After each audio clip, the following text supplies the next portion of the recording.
जय हिंद दोस्तों। जुलाई 2024 में मिनिस्ट्री ऑफ डिफेंस यानी एमओडी ने एक लेटर निकाला था। इस लेटर के तहत एमओडी ने बताया था कि आने वाले समय में देश भर में एनसीसी का विस्तार किया जाएगा। इस प्लान के अंतर्गत डायरेक्टरेट जनरल ऑफ एनसीसी ने सूचित किया है कि रिटायर्ड जेसीओस और हवलदार्स को कॉन्ट्रैक्ट बेसिस पर एनसीसी में नौकरी पर रखा जाएगा।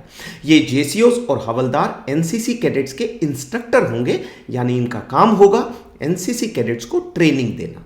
रिटायर्ड जेसीओस और हवलदार्स के लिए ये नौकरी का एक सुनहरा मौका है। इस वीडियो में मैं आपको इस नौकरी के महत्वपूर्ण टर्म्स एंड कंडीशंस के बारे में बताऊंगा। इस विषय में डायरेक्टरेट जनरल ऑफ एनसीसी ने हाल ही में एक नोटिस जारी किया है। इस नोटिस को मैंने वीडियो के डिस्क्रिप्शन में डाल दिया है। मेरी सलाह है कि आप इस नोटिस को डाउनलोड करके प्रिंट कर लीजिए। इसमें आपको सारी यूजफुल इंफॉर्मेशन भी मिलेगी और एप्लीकेशन जो आपने भरनी है वो भी मिल जाएगी। एप्लीकेशन नोटिस के पेज नंबर 9 से पेज नंबर 14, पेज नंबर 9 से पेज नंबर 14 पर दी गई है। एप्लीकेशन को जमा करने की लास्ट डेट 13 मार्च 2025 है, 13 मार्च 2025। तो मैं ये वीडियो बनाने में थोड़ा लेट हो गया हूं। आपको अगर अप्लाई करना है तो एक्शन जल्दी से लेना पड़ेगा। तो चलिए इस नौकरी के बारे में विस्तार से जानते हैं।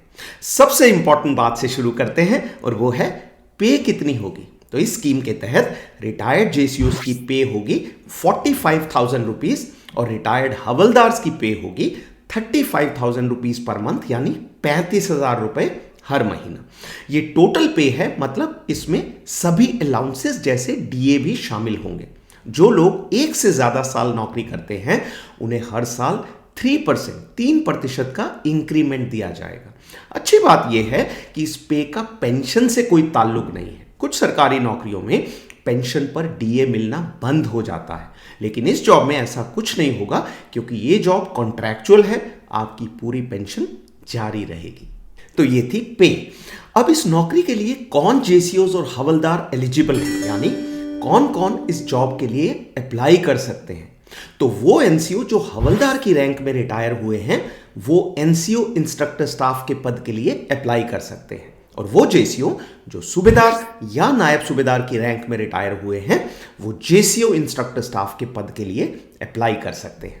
क्योंकि जॉब इंस्ट्रक्टर स्टाफ की है, इसलिए उन रिटायर्ड जेसीओस और एनसीओस को प्रेफरेंस दी जाएगी जो अपनी नौकरी के दौरान ट्रेनिंग एस्टैब्लिशमेंट या रेजिमेंटल सेंटर्स में इंस्ट्रक्टर रह चुके हैं या फिर जिन्होंने कोर्सेज में आई ग्रेडिंग हासिल की थी।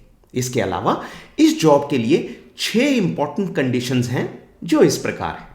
नंबर 1, वो नायक जिन्हें हवलदार का एमएसीपी मिला था वो इस जॉब के लिए एलिजिबल नहीं है। इसी प्रकार वो हवलदार जिन्हें नायब सूबेदार का एमएसीपी मिला था वो एनसीओ इंस्ट्रक्टर की वैकेंसी के लिए अप्लाई कर सकते हैं, लेकिन जेसीओ इंस्ट्रक्टर के लिए अप्लाई नहीं कर सकते। नंबर 2, आप 31 मार्च 2022 या उसके बाद रिटायर हुए होने चाहिए।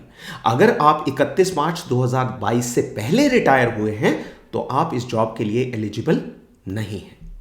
नंबर 3, पूरी सर्विस के दौरान आपकी एक से ज्यादा रेडिंग एंट्री नहीं होनी चाहिए और नौकरी के लास्ट 5 सालों में कोई भी रेडिंग एंट्री नहीं होनी चाहिए। इसके अलावा पूरी सर्विस के दौरान करप्शन यानी भ्रष्टाचार के लिए कोई पनिशमेंट नहीं मिली होनी चाहिए। नंबर 4, कैरेक्टर एग्जेम्पलरी होना चाहिए। नंबर 5, आप किसी भी आर्म या सर्विस के हो सकते हैं, लेकिन उन जेसीओस और एनसीओस को प्रेफरेंस दी जाएगी जिन्होंने कैटेगरी ए या कैटेगरी बी एस्टैब्लिशमेंट में कुछ कोर्सेज किए हुए हैं। इन कोर्सेज की लिस्ट को आप अब अपनी स्क्रीन पर देख सकते हैं। नंबर 6, यह जरूरी है कि रिटायरमेंट के समय आप शेप 1 मेडिकल कैटेगरी में थे। इसके अलावा आपको सिविल या ईसीएचएस से अभी का मेडिकल फिटनेस सर्टिफिकेट भी जमा करना पड़ेगा। अगर पूरी नौकरी के दौरान आप अल्कोहल डिपेंडेंसी के लिए या किसी मनोवैज्ञानिक बीमारी के कारण एस कैटेगरी में रहे हैं तो आप इस नौकरी के लिए एलिजिबल नहीं हैं। मेडिकल फिटनेस के अलावा आप फिजिकली फिट भी होने चाहिए और ओबीस यानी ओवरवेट नहीं होने चाहिए। तो ये थी एलिजिबिलिटी कंडीशंस जो इस नौकरी के लिए आपको मीट करनी पड़ेंगी। अब नजर डालते हैं इस जॉब की टर्म्स एंड कंडीशंस पर। तो ये टर्म्स एंड कंडीशंस इस प्रकार है।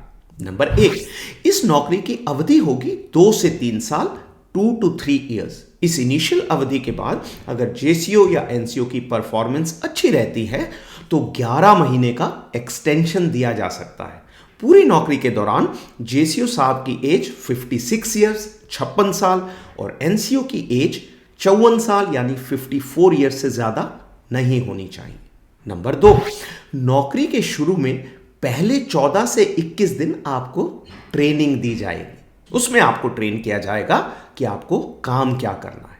नंबर 3, नौकरी के पहले 3 महीने आपका प्रोबेशन पीरियड रहेगा। प्रोबेशन पीरियड का अर्थ है कि आपकी परफॉर्मेंस को देखा जाएगा। अगर परफॉर्मेंस सेटिस्फैक्ट्री नहीं है तो आपके कॉन्ट्रैक्ट को टर्मिनेट यानी समाप्त किया जा सकता है।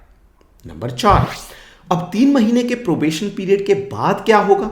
उसके बाद भी कॉन्ट्रैक्ट को टर्मिनेट किया जा सकता है, लेकिन उसके लिए आपको 3 महीने का नोटिस दिया जाएगा या 3 महीने की सैलरी दी जाएगी। इसी प्रकार आप भी किसी भी समय 3 महीने का नोटिस देकर नौकरी छोड़कर जा सकते हैं।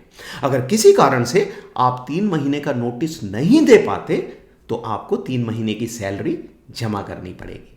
तो ये थी नौकरी की टर्म्स एंड कंडीशंस। अब आते हैं वैकेंसीज पर। किस राज्य में कितनी वैकेंसीज हैं उन्हें आप अब अपनी स्क्रीन पर देख सकते हैं। इन राज्यों में किस जगह पर आपको सर्व करना होगा ये इस लेटर में नहीं लिखा हुआ है। आपको ये जानकारी अपने राज्य के एनसीसी डायरेक्टरेट से लेनी होगी। और अब आते हैं आखिरी मुद्दे पर और देखते हैं कि आप एप्लीकेशन भरकर कैसे जमा कर सकते हैं और एप्लीकेशन जमा करने के बाद सिलेक्शन का प्रोसीजर क्या रहेगा। तो एप्लीकेशन से संबंधित कुछ इंपॉर्टेंट बातें इस प्रकार हैं। नंबर 1, उत्तराखंड और बिहार तथा झारखंड एनसीसी डायरेक्टरेट्स के लिए एप्लीकेशन केवल ऑनलाइन ही जमा की जा सकती है। बाकी सभी राज्यों के लिए आपको एप्लीकेशन को ईमेल करना होगा और बाई पोस्ट भी भेजना पड़ेगा। राज्यों के एनसीसी डायरेक्टरेट्स के ईमेल आईडी, एड्रेस और कॉन्टैक्ट नंबर लेटर के लास्ट पेज पर दिए हुए हैं। जैसा कि मैंने बताया, मैंने इस लेटर को वीडियो की डिस्क्रिप्शन में डाल दिया है, आप उसे डाउनलोड करके ये डिटेल देख सकते हैं। नंबर 2, एप्लीकेशन के साथ जो डॉक्यूमेंट्स लगाने हैं उनकी लिस्ट को आप अब अपनी स्क्रीन पर देख सकते हैं।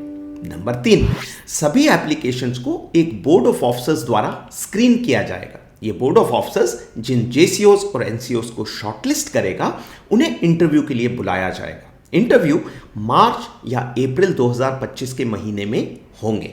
और अंत में नंबर 4, जो कैंडिडेट इंटरव्यू क्लियर करेंगे उन्हें डॉक्यूमेंट्स चेक के लिए बुलाया जाएगा। अगर सभी डॉक्यूमेंट्स सही पाए जाते हैं तो उनके साथ कॉन्ट्रैक्ट साइन कर लिया जाएगा और उन्हें जॉब मिल जाएगी। तो ये था आज का वीडियो। जो जेसीओ साहब और एनसीओ इस जॉब के लिए अप्लाई कर रहे हैं उन्हें मेरी ओर से शुभकामनाएं और बेस्ट ऑफ लक। अगली बार तक अपना ख्याल रखें और स्वस्थ रहें।